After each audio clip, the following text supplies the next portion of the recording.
mas esse culto que nós entregamos a Ele, e é um imenso privilégio estar aqui, perceber que Jesus está aqui. Certa feita, Isaías foi adorar o Senhor e a glória de Deus se manifestou. E aí os anjos diziam que toda a terra está cheia da glória de Deus. Então Deus nunca está ausente. Se eu não percebo a presença dEle, sou eu que estou ausente. Então que nós possamos estar presentes, porque o Pai está presente no nosso culto, na nossa oração, na nossa casa, no nosso dia.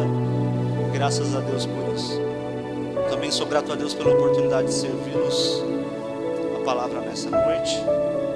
Louvo a Deus por essa casa, por ter me recebido, por ter me preparado, a vida do pastor, da pastora, toda a organização, pela forma que me receberam aqui.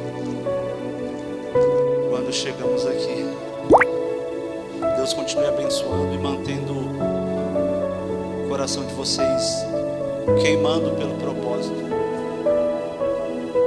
Amém?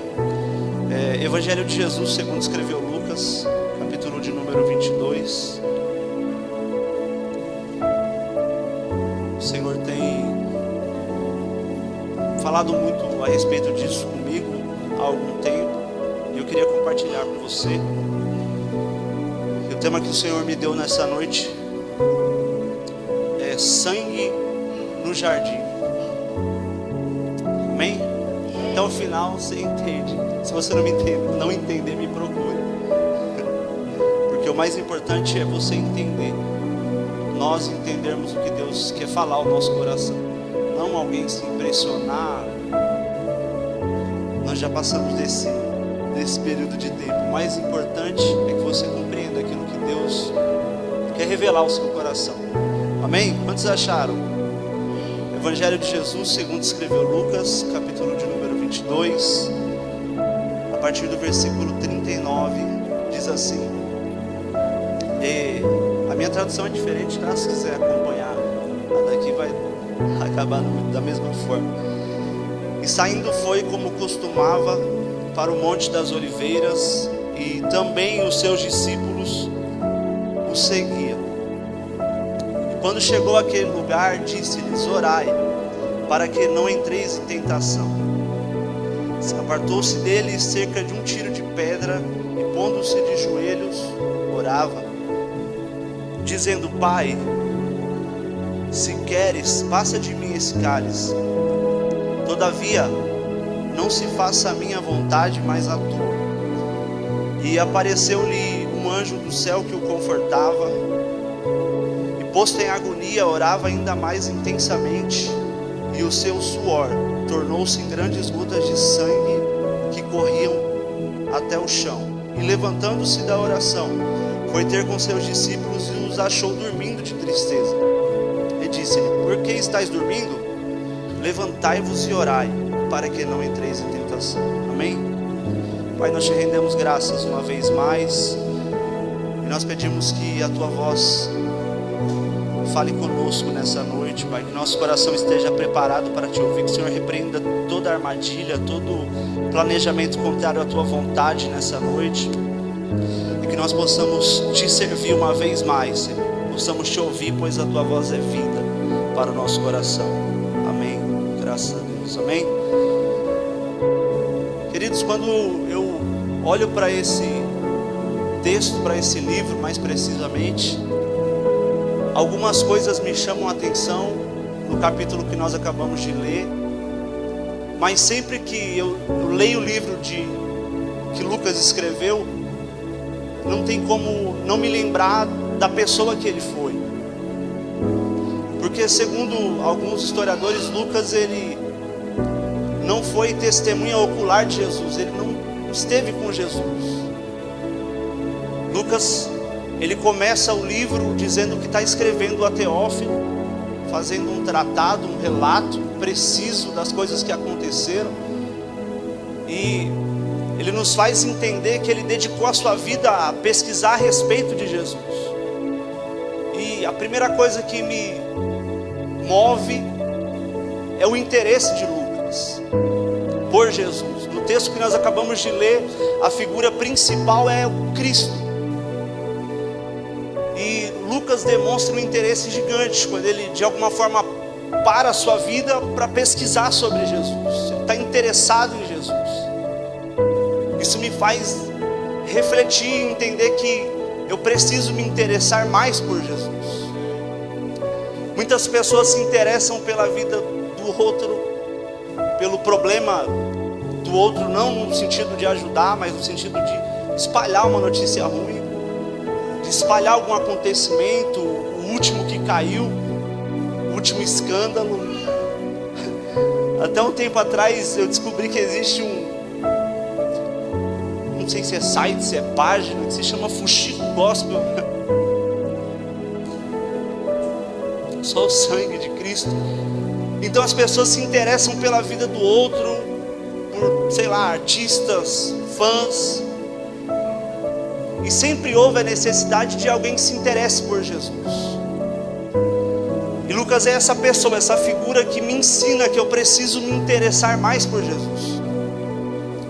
Porque ele se interessa a cada detalhe, talvez sentando com alguém para ouvir mais uma história de Jesus, sentando com alguém para falar sobre Jesus. Em Colossenses 4, Paulo diz que Lucas, o médico amado, está com ele. Então ele está provavelmente cuidando das feridas de Paulo.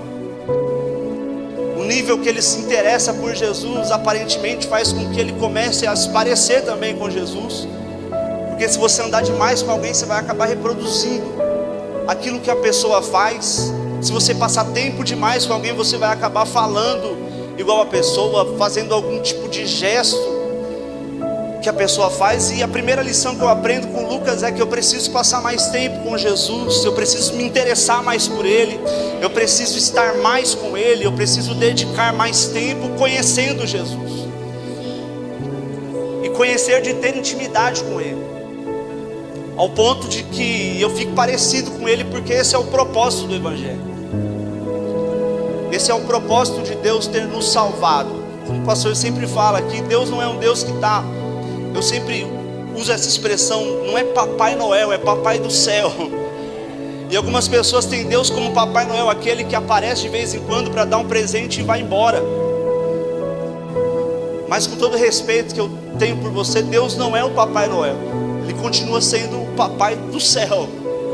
E com o Papai do Céu não é vir deixar um presente, descer pela chaminé, e depois quando você acorda está só o presente lá e o Pai não está mais lá. O Pai quer estar presente conosco em todo o tempo. O Pai é interessado em passar tempo conosco. O Pai tem interesse em dedicar tempo conosco. E nós precisamos também estar com Ele, andar com Ele, perceber a presença dEle. E à medida que nós assim fazemos, nós vamos se tornando aquilo que Ele quer que nós sejamos. Toda a base estrutural do Evangelho é Cristo, e não existe outra realidade a ser pregada. Toda construção precisa ter alicerce. E o alicerce da igreja, o alicerce do Evangelho, o alicerce da mensagem, a centralização da mensagem do Evangelho não é o dinheiro, não é alguma coisa que alguém possa oferecer. A centralidade da mensagem é o Cristo, é o Filho. Tudo aponta para o Filho, tudo apresenta o Filho, tudo mostra e indica o Filho. O pastor pregou domingo falando sobre a frase de Jesus dizendo: eu sou o caminho. E eu fico pensando muito sobre isso, porque se Jesus é o caminho, significa que eu tenho que entrar nele. E não tem como você entrar numa forma, ou você colocar alguma coisa numa forma redonda e isso não ficar redondo. Eu sei que crente gosta quando fala de comida. Então se você vai fazer uma torta redonda, você precisa pôr numa forma quadrada, correto? Geralmente é redonda. Se for um bolo, sim ou não? Na maioria das vezes, geralmente sim. Então eu tomo a forma da forma que eu sou colocado. Dá para entender isso? Eu tomo a forma da forma que eu sou colocado. Então à medida que eu sou colocado em Cristo Jesus, que eu entro nele, Como o próprio Jesus disse, eu sou o caminho. Não dá para ir para São Bernardo sem entrar pelo caminho que leva para São Bernardo. Então o que Jesus estava querendo dizer é: entre em mim, porque eu sou o caminho. Então não se trata só de um Jesus que entra em mim, mas se trata também de um Jesus que eu preciso entrar nele.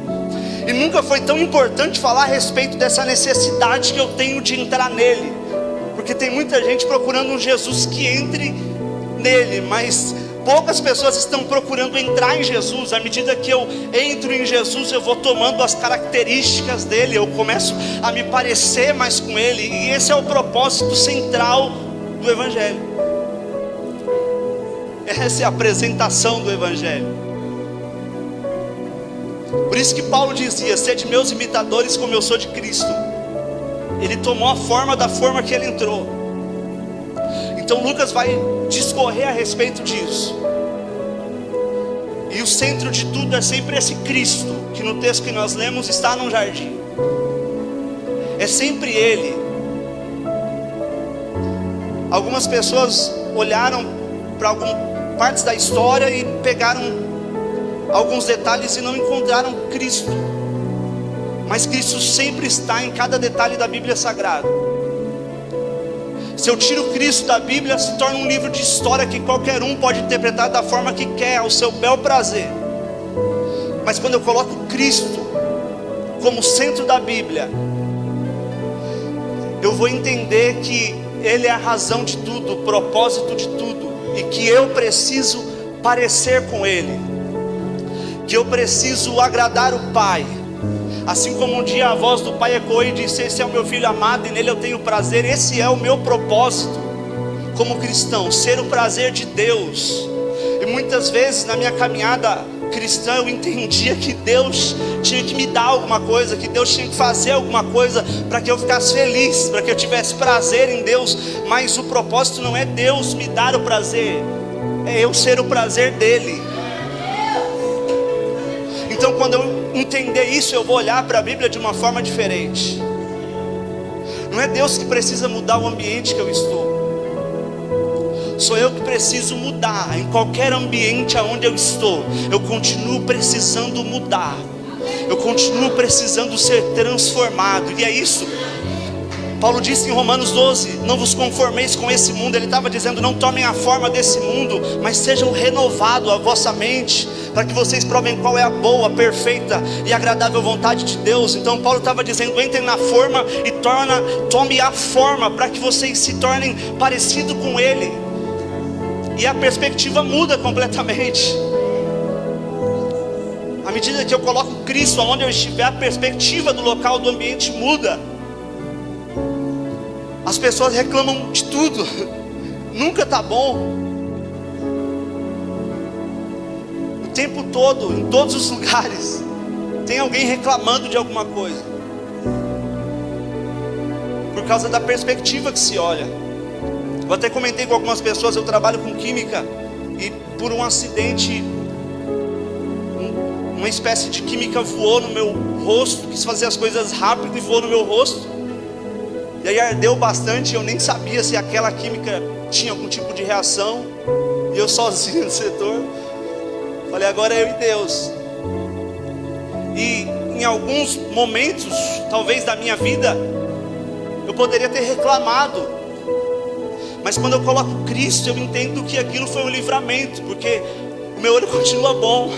Ardeu, mas continua bom. Então quando eu coloco Cristo na minha vida, no centro da minha vida, eu mudo a perspectiva da visão. Eu não ando muito de moto, mas nas entregas a gente vai junto com o pastor, e se você tiver com uma viseira muito escura, parece que a maioria dos carros estão apagados. Mas não são os carros que estão apagados, é o meu olho que está com uma viseira escura. Então às vezes a perspectiva está escura, porque a minha visão está escurecida. Não são as pessoas, sou eu que não estou conseguindo enxergar da forma que Deus quer que eu enxergue. E esse é o propósito de Cristo comigo. Eu não sei com você, mas todas as vezes que eu oro, ou que eu vou para a presença de Deus, Deus nunca me diz que está bom. Deus nunca me fala que já é o suficiente. Toda vez que eu dobro o meu joelho para falar com Cristo, Ele me mostra um monte de coisa para melhorar. E quando eu melhoro uma que eu venho feliz, Ele me mostra outras 10. Nunca acaba. E esse é o propósito. Eu entendi que o Espírito Santo, Ele não está na minha vida simplesmente para eu falar em línguas, para eu sentir o calor, o arrepio. Não, o propósito principal dele é dizer: ó, você está errado. E isso é a amizade. A amizade não é caminhar com alguém que bate nas suas costas o tempo todo e te ver caindo no buraco. A amizade é quando alguém te avisa que o buraco está lá. E o Espírito Santo é esse, enviado por Deus, para que nós enxerguemos Cristo e não venhamos cair no abismo que nós mesmos cavamos.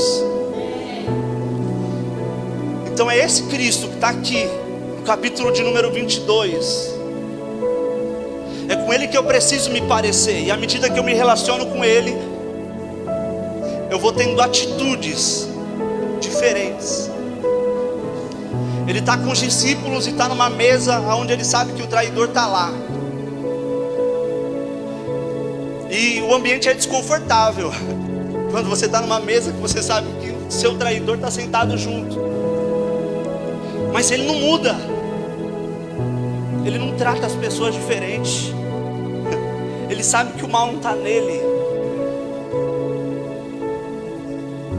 Sabe, não adianta só falar, eu preciso viver. O próprio Lucas, no primeiro capítulo desse mesmo livro, ele fala sobre um sacerdote chamado Zacarias. E mais uma vez o Cristo está como centro, cujo título que Deus dá para Zacarias e sua esposa é irrepreensíveis. E não tem algo que me impressione mais do que isso. Eu gosto do título de rei Davi, é bonito, sacerdote, entre outros. Mas quando a Bíblia chama de irrepreensível, mexe comigo, porque é alguém que Deus olha e encontra andando em retidão.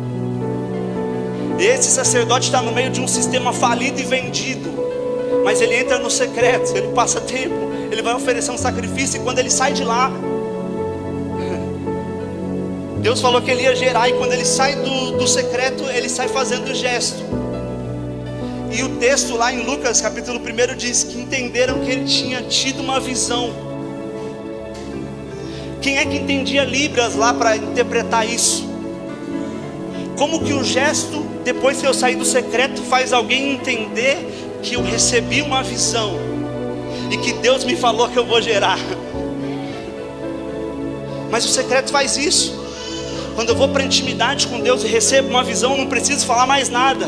Ele saiu mudo. Por quê? Porque Deus estava dizendo: é tempo de calar o sacerdócio corrompido, vendido para o sistema. Porque eu quero levantar pessoas que geram e pessoas que têm atitude. Porque às vezes a atitude fala muito mais do que palavras.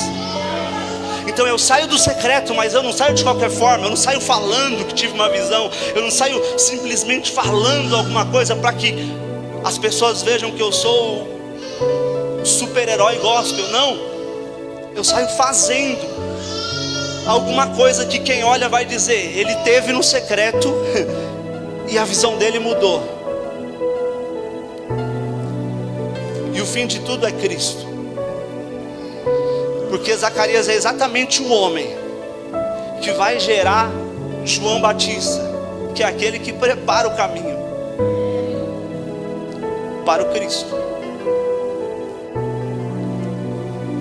Então esse Cristo que está no capítulo de número 22, citado por Lucas, ele não muda por causa do ambiente que ele está. E Deus tem cobrado muito de mim.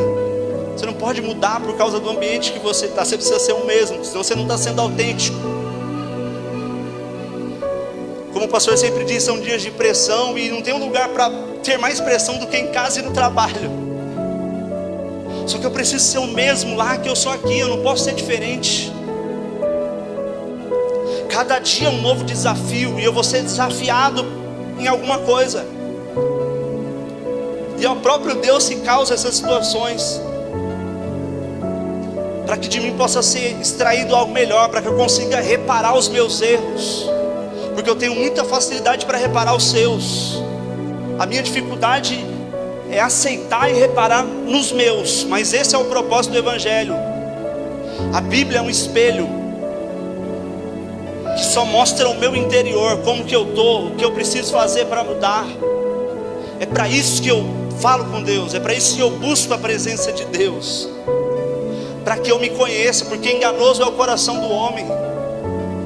Eu acho que me conheço, mas como o hino que a gente sempre canta aqui, o bem que eu quero fazer eu não faço, mas o mal eu estou sempre fazendo. Foi Paulo que disse. Então eu preciso desse relacionamento para não deixar o ambiente me mudar. Os dias não são dos melhores. Jesus está se aproximando do propósito. E eu, baseado no que o salmista escreveu no Salmo de número 139, eu entendi que a minha vida tem um propósito. Ele diz assim: todos os meus dias foram escritos quando nenhum deles ainda havia. Ele disse: os meus ossos não estavam ocultos quando no secreto eu fui formado. Ele está dizendo: o Senhor me viu quando eu ainda não estava totalmente construído. E todos os meus dias foram escritos no seu livro quando nenhum deles havia. Então eu passei a entender que Deus tem uma história para mim. Eu passei a entender que a minha vida tem um sentido, que a minha vida tem um propósito. Deus escreveu algo ao meu respeito. E eu preciso viver isso, eu preciso ter sede, eu preciso ter interesse para viver isso. Eu posso viver a minha vida, mas eu quero viver a vida que o Pai reservou para mim. Porque a vida só vai fazer sentido quando eu estiver no sentido certo. Quando eu estiver na direção certa, eu vou me sentir completo quando eu estiver na direção certa. À medida que Cristo vai se aproximando do dia do seu propósito, as coisas vão ficando piores. Vai ficando mais travado. O Judas que está na mesa, João até diz que o diabo entrou nele. E os homens procuravam o melhor momento para pegar Jesus. Está no próprio capítulo, depois você lê. Eles procuravam o melhor momento para pegar Jesus, porque pegar Jesus no meio da multidão era complicado. Algumas pessoas simpatizaram com Jesus por causa dos milagres, então era difícil. E aí você já conhece a história. Judas vem de Jesus, mas por um propósito. Tudo dentro do controle do Pai, tudo dentro do plano de Deus. E à medida que Cristo vai se aproximando do propósito, os dias vão ficando mais pesados, porque sempre vai ser assim. Você quer saber se você está caminhando em direção do propósito? Se baseia na guerra que você está vivendo. Se baseia na pressão que você está vivendo. Se baseia nas calúnias, nos falatórios às vezes sem motivos, nas alfinetadas com o objetivo de tentar de alguma forma te destruir. Tem gente que pensa que viver o propósito é quando eu recebo a casa, o carro, quando Deus está me enchendo de coisas. Isso é acréscimo, não é propósito. No capítulo 6 de Mateus, o próprio Cristo disse: buscai primeiro, 6,33, buscai primeiro o reino de Deus. E Ele está falando sobre prioridade. Primeiro ali é prioridade. E a sua justiça. A justiça é o equilíbrio, é a retidão. O símbolo da justiça para nós é a balança. Mas o símbolo do juízo de Deus é o fogo. É mais fácil adulterar a balança do que o fogo, porque Deus sabe quem eu sou. Então é mais fácil manipular uma balança do que manipular o fogo. Aleluia. Viver o propósito não é quando Deus está me dando um monte de coisa. É quando os dias ficam mais pesados. Porque o inferno todo sabe que eu estou caminhando para um lugar que vai me transformar. E um cristão transformado é perigoso. Um cristão transformado é perigoso demais. Porque vai que alguém resolve ser transformado também. Vai que alguém resolve aceitar o propósito de Deus também. Vai que alguém resolve deixar o Espírito Santo fazer a obra que ele veio para fazer, que é limpar a casa. Tem muita gente querendo ser profeta para apontar o dedo para o outro. Eu quero ver ser profeta para apontar o dedo para dentro de si. Eu ouvi muita gente no meio da trajetória dizer assim: Deus vai me usar para tirar a capa, Deus vai me usar para denunciar, Deus vai me usar. Ele dizia que Deus vai usar ele para revelar o pecado de todo mundo, mas ele nunca falava: Deus vai me usar para me denunciar, Deus vai me usar para tirar a minha capa. A respeito do que eu faço quando as luzes se apagam. Tem um hino que diz, né? Quando a luz se apagar, eu só quero você. Mas é a respeito do que eu faço quando eu não tenho plateia, quando não tem ninguém para ver, quando é só eu e Deus, eu não tenho motivo para mascarar. Jacó disse para o pai dele que era Esaú, mas quando ele foi para a presença de Deus, Deus falou: qual é o seu nome? Falou: aqui não dá para disfarçar, aqui não dá para mentir, ele sabe meu nome, ele conhece os meus desvios de caráter, meus desvios de conduta, aquilo que eu acostumei a fazer é errado, mas é pequeno, então acostumei a fazer, ele conhece. Então, na presença dele não dá para mim mudar meu nome, não adianta eu mudar meu braço para que alguém toque e pense que eu sou Esaú. Eu sou Jacó,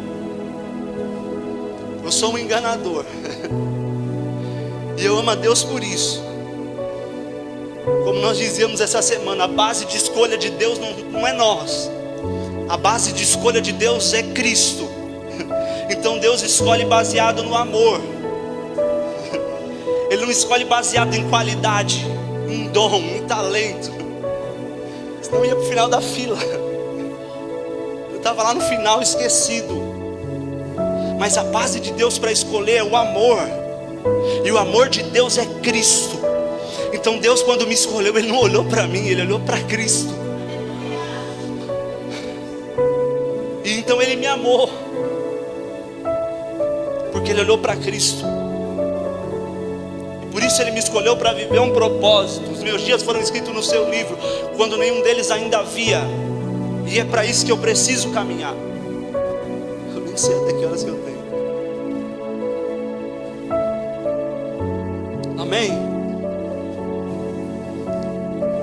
Ele, depois de um dia que eu considero ruim, ele vai orar. E às vezes me parece estranho, porque em momentos da minha vida, quando eu estava triste, o que eu não fazia era orar. Em momentos da minha vida, quando eu estava frustrado, como disse o louvor aqui, quando eu culpava Deus por algumas coisas que não deram certo, o lugar que eu mais fugia era a oração. O lugar que eu mais fugia era a presença de Deus. Eu não vou porque eu estou triste, eu não vou porque eu estou... Tem até um pessoal que diz assim: eu não vou porque eu estou fraco. E eu nunca vi Deus exigir força de alguém para se aproximar dele. Pelo contrário, quanto mais fraco eu tiver, mais fácil eu me rendo. E se tem uma coisa que eu, como humano, faço, é resistir a Deus. Então quanto mais fraco eu chego na presença dele, mais fácil eu me rendo. E quando eu me rendo, a força dele vem.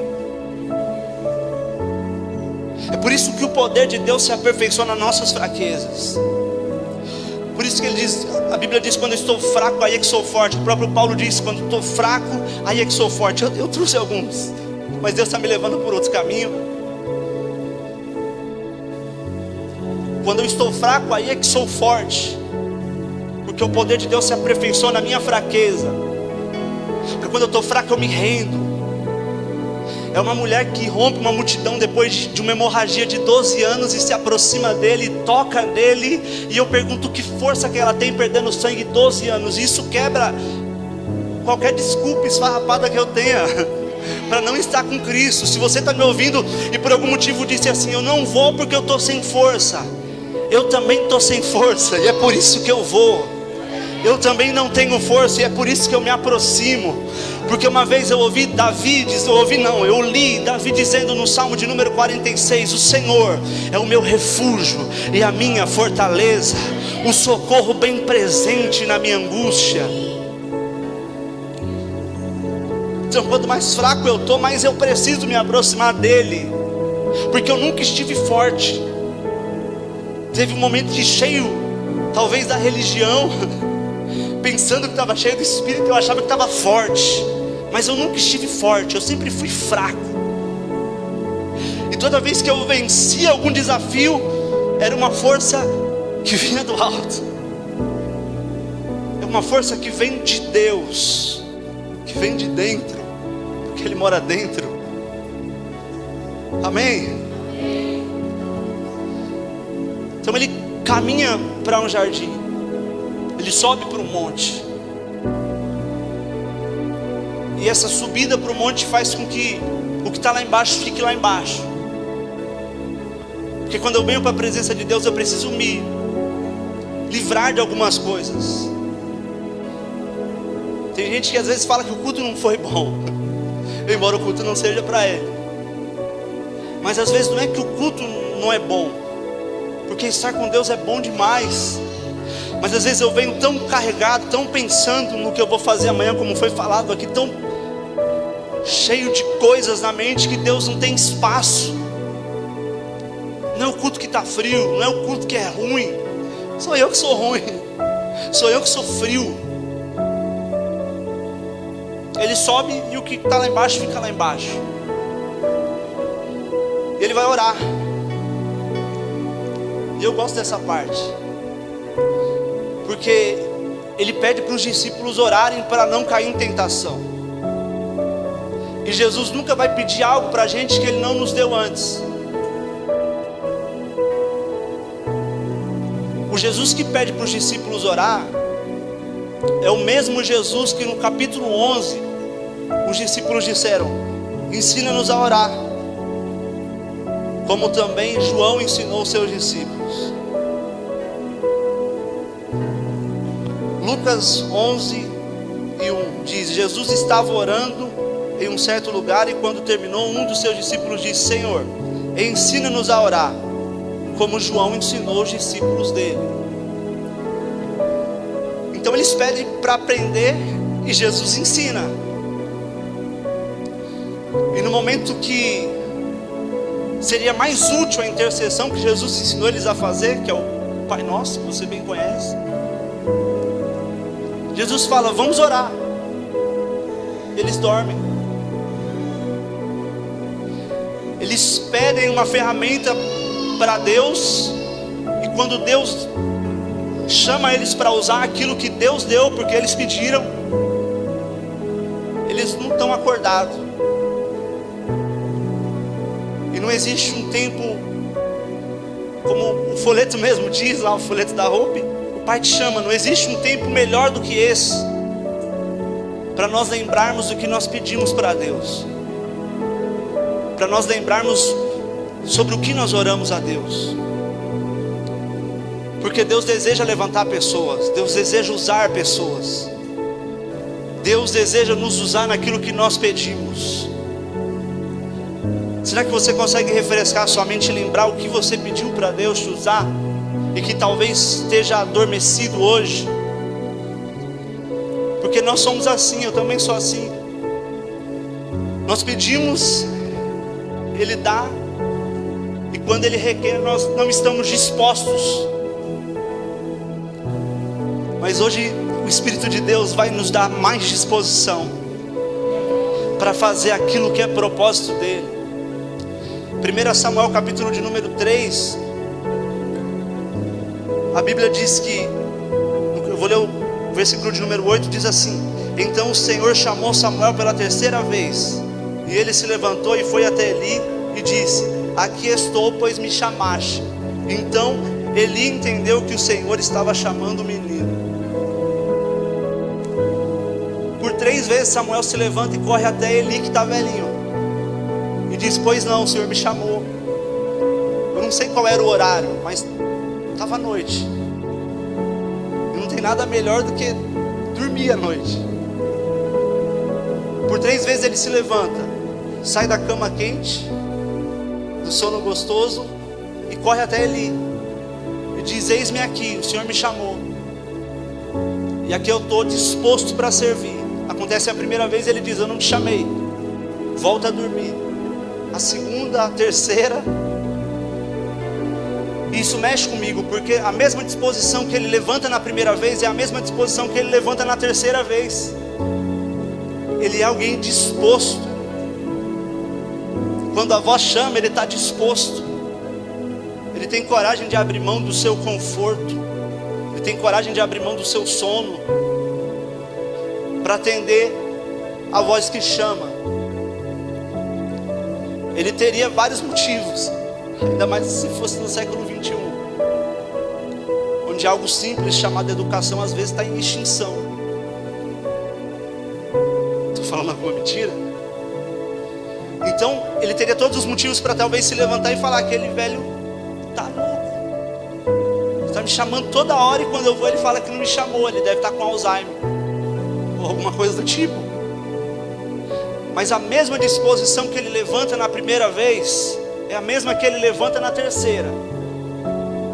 E quantos de nós às vezes tínhamos disposição para fazer alguma coisa quando a voz nos chamava, e hoje talvez nós já não temos mais.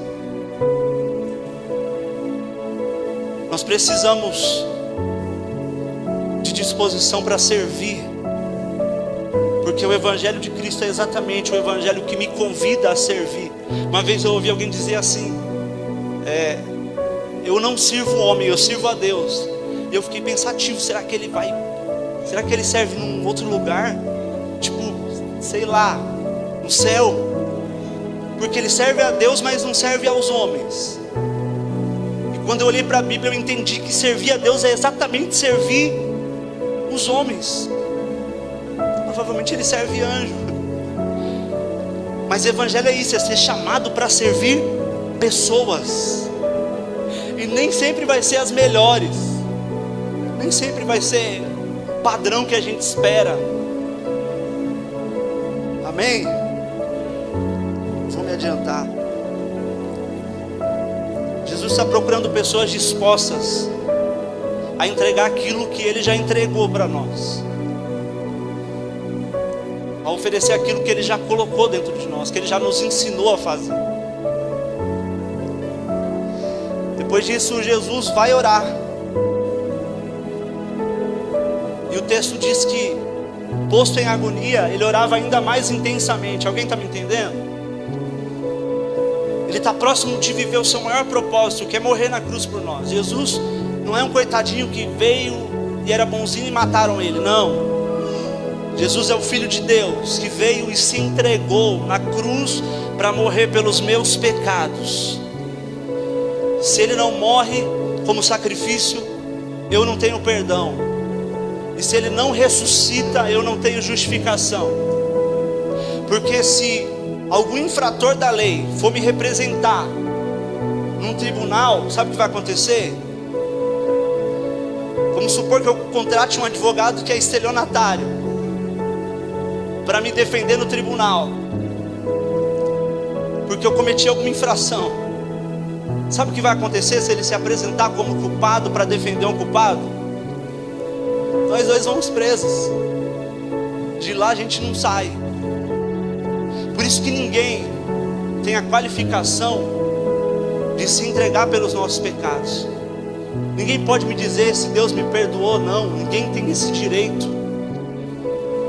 de intentar a acusação, porque é Deus quem nos justifica. Paulo escreveu aos Romanos dizendo isso. Então, se um culpado representa um culpado, tá ruim para todo mundo. Se eu fosse te apresentar diante de Deus, a gente é tudo pro inferno. Essa é a realidade.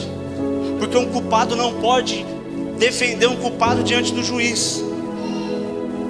Mas Cristo morre para me perdoar e ressuscita para me justificar. Em Apocalipse, João escreve dizendo que ele é a testemunha fiel. E testemunha fiel não vai mentir no dia do julgamento, vai falar a verdade, porque ele é fiel. Para alguns isso é bom, para outros isso é ruim. Depende do lado que nós escolhermos ficar. Ele é testemunha fiel. Se eu for fiel, Ele vai falar a respeito da minha fidelidade. Mas se eu me manter inconstante, Ele vai falar a respeito da minha inconstância também. E eu prometo que já termino. A Bíblia diz: posto em agonia, orava ainda mais intensamente. À medida que aumenta a pressão da guerra de Jesus, Jesus começa a orar mais intenso. O propósito é exatamente parar a oração. O propósito da pressão é parar o propósito. A razão da pressão é parar o propósito. É fazer com que nós paremos de orar. É fazer com que nós paremos de acreditar. É fazer com que de alguma forma nós venhamos desistir, porque é difícil demais, porque é travado demais.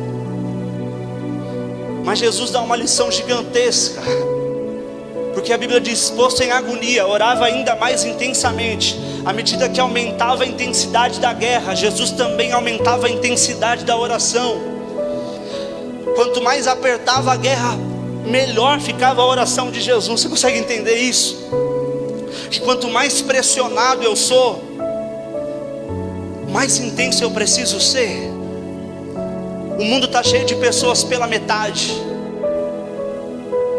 O Senhor quer que nós sejamos intensos naquilo que nós fazemos, independente da pressão que você entrou aqui. Quanto mais pressionado nós somos, mais a nossa oração precisa aumentar a intensidade. Eu não sei como você entrou nessa casa hoje, mas de uma coisa eu sei: essa guerra só está desse jeito porque Deus quer que nós aumentamos a intercessão. Deus quer que nós aumentamos a intensidade da nossa oração. Deus quer que nós aumentamos a intensidade da nossa adoração. Então talvez exista uma plateia muito grande disposta, esperando que você pare. Mas nós somos o povo que Deus chamou para dar uma resposta. Nós damos resposta na guerra. Jesus está no jardim e o jardim fala sobre Ele, porque é impossível Jesus estar num lugar que não fala sobre Ele. Se Jesus estiver numa igreja, em uma estrutura, essa estrutura vai falar sobre Ele. Se Jesus estiver numa pessoa, essa pessoa vai falar sobre Ele. Se Jesus está em você, você não vai conseguir ficar sem falar sobre Ele. E o Getsemane era o lugar que prensava as azeitonas para extrair o azeite. E quanto mais pressionado Jesus era na oração, mais intenso ele ficava. Só que eles não sabiam o que estavam fazendo. À medida que aumentava a pressão, Jesus aumentava a intensidade, e eles não imaginavam o resultado que isso ia dar. E eu concluo agora. Porque quem pressiona para que nós venhamos parar, não espera que nós venhamos dar uma resposta tão significativa. Talvez você entrou aqui hoje procurando uma resposta de Deus, e Deus procura a mesma coisa da gente sempre, uma resposta, que a gente responda. E quem pressiona dentro desse mundo espiritual que está Jesus orando e os discípulos dormindo, sem diagnóstico de guerra, não sabia que ia resultar no que resultou. Porque a Bíblia diz que devido à agonia de Jesus, Ele aumentou a intensidade daquilo que Ele estava fazendo. Você vai fazer melhor do que você fazia. Você vai adorar melhor do que você estava adorando. Eu não sei como tem sido os seus dias, mas de uma coisa eu sei: talvez o nosso adversário tenha tentado contra a nossa vida, mas nós não somos aqueles que recuam, nós somos aqueles que intensificam. Quanto mais bater, mais intenso a gente vai ficar. Será que eu posso ouvir um amém? E o resultado, para me concluir: quando Jesus entra em agonia, Ele começa a suar e o seu suor se torna gota de sangue. E o texto da Almeida, eu não vi na versão nova, mas o texto da Almeida diz que as gotas de sangue escorreram e caíram no chão. O chão é o chão de um jardim. O sangue que escorre é de um inocente e toca no jardim. Jardim é o mesmo ambiente aonde Adão estava quando ele quebra a sua aliança com Deus. Jardim é conhecido como um ambiente de intimidade. E eu quero concluir essa mensagem dizendo que quem pressiona não sabe o que está acontecendo e não sabe no que vai dar isso. Porque à medida que pressionam Jesus, ele começa a orar mais e libera sangue inocente sobre o jardim. sangue puro sobre o jardim. Não existe sacrifício maior do que um sangue puro de um inocente. O sangue cai sobre o jardim em um tempo de pressão. Quanto mais nós somos atormentados para parar, mais nós buscamos. E o resultado disso é sangue inocente derramado sobre o jardim. Porque quanto mais eu me aproximo de Deus, mais eu me lembro de Cristo. E quanto mais eu me lembro de Cristo, mais eu entendo o quanto eu não merecia.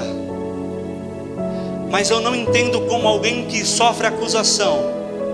Eu entendo como alguém que lembra da cruz. E quando eu lembro da cruz, eu lembro que eu, sendo o pior dos pecadores, eu fui perdoado. Nós fomos perdoados. E tudo que nós precisamos fazer é vencer o desafio. Jesus disse: se tu quiseres, tu pode passar de mim esse cálice, mas eu não estou aqui para fazer a minha vontade, todavia seja feita a tua vontade. E todo dia no jardim da sua intimidade você vai ser visitado pelo mesmo questionamento: a minha vontade ou a vontade de Deus? Mas quando nós lembrarmos que o sangue do inocente já caiu sobre o nosso jardim, nós teremos força para responder: todavia seja feita a tua vontade. Eu não tenho força para vencer isso. Eu não tenho força para vencer isso, mas todavia seja feita a tua vontade. Eu sei que eu não consigo. Ele sempre me dá um desafio maior do que eu, para eu não sair dizendo que fui eu que fiz. Ele sempre me dá um desafio maior do que eu, para que eu não diga eu consegui pela minha força, porque eu, você sabe, né? Sou diferente, né? Então ele sempre me dá um desafio maior do que eu, para que eu entenda: não fui eu que fiz eu chegar até aqui. Não foi minha força que me fez chegar aqui, não foi minha habilidade que fez eu chegar até aqui. O que fez eu chegar até aqui foi exatamente o sangue inocente que Ele derramou dentro do meu lugar de intimidade. E esse sangue me dá força para vencer a mim mesmo. Um homem que vence a si mesmo está preparado para vencer qualquer desafio. Porque não existe, tem muita gente que tem medo de demônio, tem medo até de falar o nome, mas a verdade é que demônio nenhum consegue vencer alguém que venceu a si mesmo. Tem muita gente preocupada com olho gordo, com inveja, com macumba, mas de uma coisa eu sei: se o sangue do inocente estiver sobre o meu jardim, eu não preciso temer nada. Eu não preciso temer nada, porque o sangue de Cristo é o que me deixa sem culpa. E a ausência da culpa é o que me dá autoridade para dizer: eu tudo posso. Não porque o meu braço me fortalece, não porque eu já nasci forte, porque eu sou escolhido. Não, eu tudo posso porque Ele me fortalece. Deixa eu te fazer uma pergunta: tem sangue no jardim? Tem sangue inocente no seu jardim? Aplauda Jesus. Se coloque de pé, vamos orar.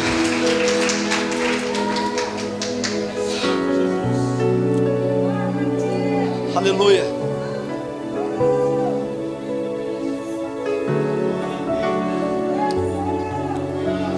Eu não sei como você entrou aqui,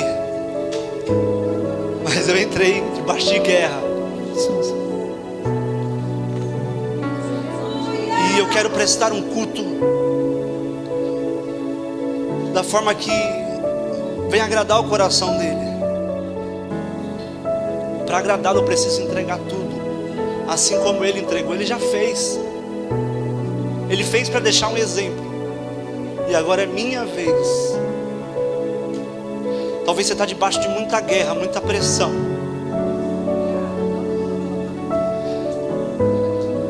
Mas é essa guerra que vai fazer nós aumentarmos a intensidade disso daqui. É a guerra que faz eu dar o melhor glória, eu fazer a melhor oração. Aleluia.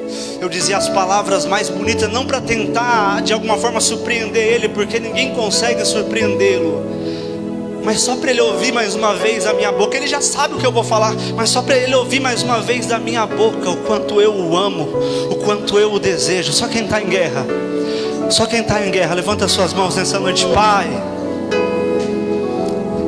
eu não conheço o teu propósito na vida do teu filho, da tua filha, mas Deus, nós precisamos de guerreiros, Pai. Nós precisamos de pessoas corajosas, homens como Josué, corajoso. Nos dá coragem, Senhor, não coragem para responder na mesma altura quem nos ofende, mas coragem para responder o teu chamado e o teu propósito. Coragem para dizer sim, coragem para dizer hoje, amanhã, ó Deus, sexta, sábado, domingo, segunda, terça, quarta, quinta, dizer todavia seja feita a tua vontade. O teu sangue me comprou, esse sangue do inocente caiu sobre o meu jardim, e por ele eu fui comprado, por ele eu fui dominado. Pai, nos domina, oh aleluia. Nos domina quando a guerra tenta nos assustar, nos domina quando o mar nos levanta, nos domina quando nós queremos nos dominar, nos domina, Pai. O mundo, algumas pessoas têm sido dominadas por muitas coisas, por muitos governos, mas nós te pedimos, Pai, nos domina, domina o nosso coração, domina nossas intenções, domina o lugar que ninguém conhece, domina o nosso jardim, quando todo mundo dorme ao nosso redor, quando os olhos se fecham ao nosso redor e nós estamos sozinhos, domina-nos, Pai, domina-nos, para que nós tenhamos equilíbrio e sensatez para dizer: eis-nos aqui, a guerra está travada, mas eu conheço o dono da guerra. A guerra está travada, mas o Senhor vai cessar as guerras até os confins da terra. Quebra o arco, corta a lança, queima os carros do fogo e ainda diz: aquietai-vos e sabei que eu sou Deus e serei exaltado no meio dessa guerra. Domina tudo, domina tudo. Eu não quero ser meu, eu não quero ser meu dono. Eu te entreguei a minha vida por causa do sangue inocente que tu derramaste, Pai. Então seja tu meu dono, domina tudo, Jesus. Domina a minha casa, domina a minha vida, as minhas palavras, as minhas atitudes, as minhas intenções. Aleluia.